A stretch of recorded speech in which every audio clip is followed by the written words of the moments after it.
ಹಾಗಾಗಿ ಈಗ ಸಾಂಕೇತಿಕವಾಗಿ ಬೆಂಗಳೂರಿನಲ್ಲಿ ಕರಗದ ದಿನ ಒಂದಿನ ಮಾತ್ರ ಈ ಒಂದು ದೇವಸ್ಥಾನದಲ್ಲಿ ತೆರಕೂತು ನಾಟಕ ನಡೆಯುತ್ತೆ.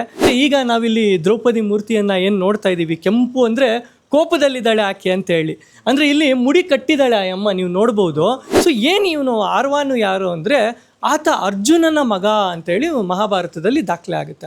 ಅವನು 3 ಷರತ್ತುಗಳನ್ನು ಹಾಕ್ತಾನೆ. ಏನು 3 ಷರತ್ತು? ನಾನು ಸತ್ತ ಮೇಲೂ ಸಹ ಯುದ್ಧವನ್ನು ನೋಡಬೇಕು, ನನಗೆ ಮದುವೆ ಆಗಬೇಕು, ಮತ್ತು ಭೂಮಿಯಲ್ಲಿ ಜನರು ನನ್ನ ಆರಾಧನೆ ಮಾಡಬೇಕು.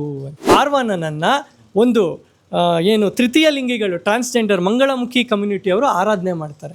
ಆಮೇಲೆ ನೀವೇನು ಗಿಣಿ ಕಾಣಿಸ್ತಾ ಇದೆಯಲ್ಲ, ಅಲ್ಲಿ ಈ ಗಿಣಿಗೂ ಒಂದು ಮಹತ್ವ ಇದೆ.